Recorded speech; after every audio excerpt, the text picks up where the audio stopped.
लतिका के सवालों से परेशान होकर विराज कुछ सोचते हुए अपने अतीत में चला गया। थोड़ी देर चुप रहने के बाद विराज अपनी माँ को याद करते हुए बोला, लतिका, तुम्हें पता है जब मेरी माँ जिंदा थी तब मैं बहुत छोटा था। वो अक्सर मुझे खूबसूरत परियों की कहानियां सुनाती थी और मैं उनसे पूछता था, मम्मा परियां कैसी दिखती हैं?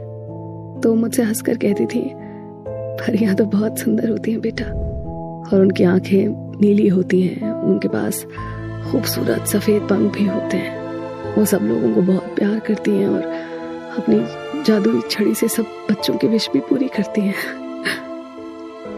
उनकी कहानियां सुनते सुनते मैं अपने मन में परियों की कल्पना करने लगता और खुश होकर उनसे कहता, मम्मा मेरी शादी नीली आंखों वाली परी से करवाना, फिर वो हमेशा मेरे साथ रहेगी। पता लतिका फिर वो हंसते हुए मुझसे कहती, नहीं बेटा, परियां ऐसे ही किसी से शादी नहीं करती, वो तो बस एक बार मिलती हैं। लेकिन तू चिंता मत कर, मैं तेरी शादी बिल्कुल परी जैसी एक सुंदर लड़की से करवाऊंगी। और मैं खुश होकर पूछता, नीली आंखों वाली लड़की से? इस बात पर वो खूब हंसती और फिर समझाते हुए कहती, नहीं, काली आंखों वाली से।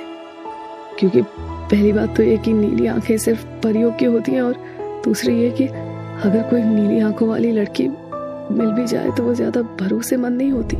तो मैं हैरान होकर पूछता, क्यों मम्मा? वो बोलती, मैं बाद में समझाऊंगी, तू बड़ा हो जा तब। एक कहकर टाल देती थी। और जब मैं बड़ा हुआ तो मेरी माँ अपनी मर्जी से हमेशा हमेशा के लिए मुझे छोड़कर चली गई लतिका। पापा से होने वाले रोज रोज के झगड़े शायद उनसे बर्दाश्त नहीं हुए।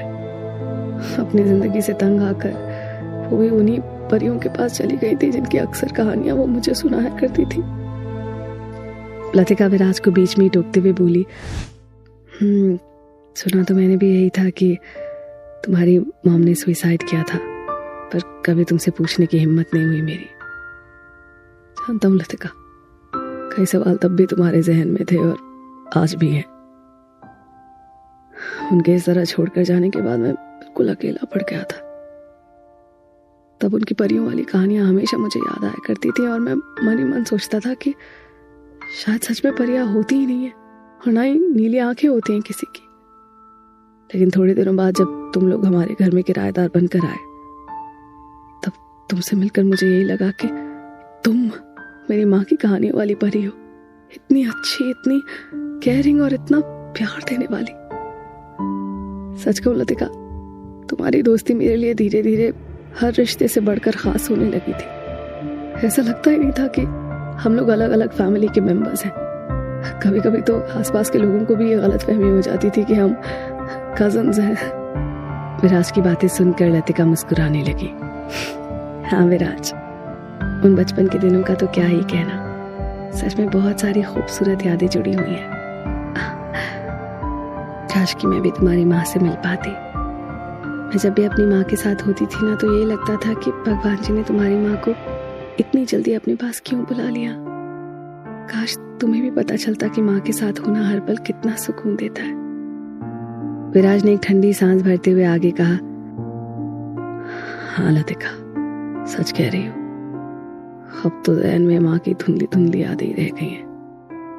वैसे अच्छा ही हुआ, अगर मेरी माँ जिंदा होती तो वो ये सब देख नहीं पाती। अगर तुम्हारी माँ जिंदा होती तो ये सब होता ही क्यों? लतिका की बात पर विराज खामोश हो गया। विराज का कमजोर शरीर इतनी देर तक खड़े रहते हुए थक चुका था। विराज लोहे की सलाखों का सहारा लेकर वहीं जमीन पर बैठ गया। लतिका भी सलाखों के दूसरी तरफ थोड़ा झुककर विराज के नजदीक होते हुए बोली, विराज प्लीज मुझे मानसी के बारे में बताओ ना। वो तुम्हारे कांटेक्ट में कैसे और कब आई थी? क्योंकि जहां तक मुझे याद है तुमने तो मुझे तब बताया था जब तुम्हारे बाकी सारे घर वालों ने तुम्हें मानसी के साथ उसके घर में देखा था। मुझे आज भी याद है विराज, तुम्हें इसके लिए कितनी कड़ी सजा दी गई थी। सिर झुकाए बैठा विराज लतिका की इस बात पर लतिका की तरफ देखने लगा और हैरानी से बोला, तुम्हें याद है वो सब? लतिका ने कुछ जवाब न देकर बस हाँ में सिर हिला दिया और बहुत अपनेपन से विराज की तरफ देखने लगी। विराज ने दीवार से अपना सिर टिकाकर अपनी आंखें बंद कर ली। थोड़ी देर शांत रहने के बाद उसने बताना शुरू किया। तब मैं 10th स्टैंडर्ड में था, मेरे एग्जाम्स चल रहे थे। जॉइंट फैमिली होने के कारण मुझे ज़्यादा प्राइवेसी तो मिल नहीं पाती थी। घर में इतनी ज़्यादा जगह भी नहीं थी कि शांति से अपनी पढ़ाई कर सकूं। इसलिए जब भी मुझे पढ़ाई करनी होती या अकेले रहने का मन करता तो मैं फर्स्ट फ्लोर पर बने अपनी माँ के कमरे में चला जाता, जो उनके गुजरने के बाद अक्सर बंद ही रहता था। मार्च का महीना शुरू ही हुआ था और मौसम में थोड़ी सी गुलाबी ठंड की झलक बाकी रह गई थी। मैं अपनी पढ़ाई में डूबा हुआ अपने आसपास के माहौल से अनजान, पूरा ध्यान किताबों में लगाए हुए था। तभी सामने वाले घर से मेरी बालकनी के ठीक सामने वाली बालकनी में बार बार किसी की चूड़ियों की घनकने की आवाज आने लगी। वो जाने कब से मेरा ध्यान अपनी ओर खींचने की कोशिश कर रही थी, लेकिन मेरे कानों में जब तक आवाज पड़ी और मेरा ध्यान जब तक उस आवाज की तरफ गया तब तक थोड़ी देर हो चुकी थी। मैंने जैसे ही किताब से ध्यान हटाकर सामने वाली बालकनी में देखा तो सामने मेरी उम्र की दुबली पतली गोरी सी एक लड़की खड़ी थी, जो अपने हाथों में खूब सारी चूड़ियां पहने हुई थी। चूड़ियों को देखकर साफ लग रहा था कि ये चूड़ियां उसकी नहीं थी, बल्कि उसकी कलाई के हिसाब से काफी बड़ी थी। जाने किसकी चूड़ियां पहन कर आई थी वो, उस आवाज से मुझे डिस्टर्ब करने, और शायद उसे ये सब करने में बहुत मेहनत करनी पड़ी, क्योंकि जब बहुत देर तक वो मेरा ध्यान अपनी ओर नहीं खींच पाई तो वो इरिटेट होकर वापस जाने लगी थी। जब मैंने उसकी तरफ देखा तब तक वो पलटकर गुस्से में दंदनाती हुई अंदर चली गई। मुझे उस वक्त उसका इस तरह का बिहेवियर थोड़ा अजीब सा लगा, लेकिन ज्यादा ध्यान ना देकर मैं वापस अपनी पढ़ाई में लग गया।